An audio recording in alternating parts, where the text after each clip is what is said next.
As siguro in the span of the 18 days that I was there, competition maybe happened in 16 of the 18 days. Mm. I worked maybe 14.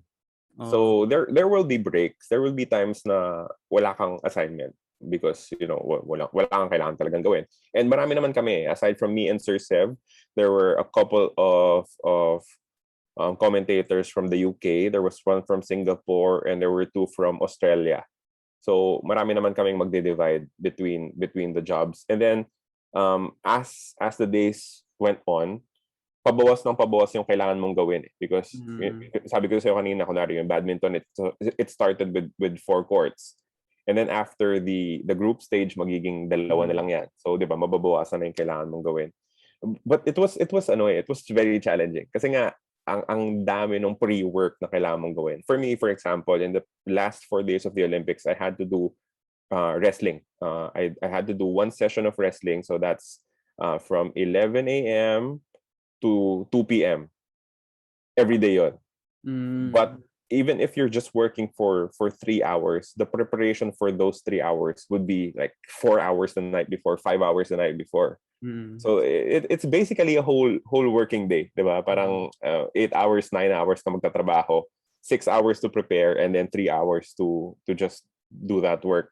There were heavy days also. Parang I remember one particular day na bigla nag-decide yung OBS not to cover a basketball game. So I was doing a session of judo, 3-hour judo session. And then nung patapos na ako, right when I was about to finish, kinatok ako ng producer. Sabi niya, you have to move to this sport, parang women's basketball, Puerto Rico versus Japan, I would say. I think Japan or Nigeria. Now I'm not too sure. Pero parang may mga ganong bagay na mangyayari na yung pinaghandaan mo, natapos mo na, and then all of a sudden something comes out of the blue and you have to figure it out. So buti na lang basketball, yeah, 'di ba? At least you know enough about the sport to talk about it.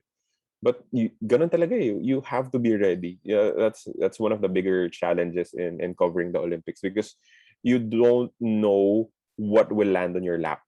At any given time, you will have to, you might be in a situation where you will have to talk about a sport that you don't exactly know.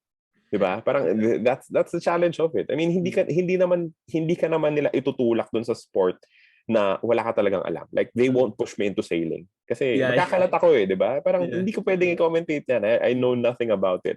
But in terms of certain sports that you may not be that familiar with as compared to basketball or 3x3, may opportunities that it will happen. So you'll have to be ready for those eventualities.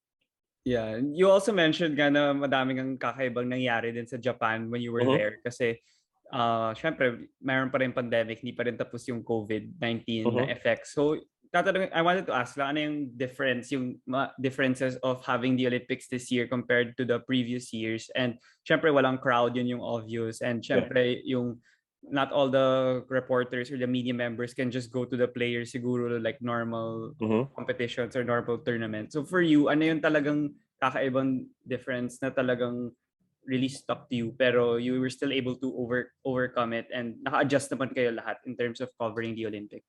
In terms of commentary, I think we all had the same reaction na you had to work more because hindi mo na pwedeng iwanan sa crowd. Diba? Parang sometimes in the biggest moments of a game, you can just let the crowd talk. Yeah. And there's nothing that you can say that would be better than the noise being generated by the fans. Diba? Even us, diba? Tatahimik talaga kami para mapakinggan yung fans. Yeah. Wala nang sumasalo sa'yo eh. Diba? Parang you can't yung mga gilas feed. games. Oo eh, diba? You can't feed off of their energy because they're not there. So you have to manufacture the energy on your own. Just to give you a picture, in the IBC, we're just in parang small rooms, small recording rooms, parang maliliit na kwarto lang. Tapos doon lang kami. So parang it's very different in terms of experiencing the game na nasa harap mo as compared to being, in front of a screen. So your energy, your excitement has to come from yourself.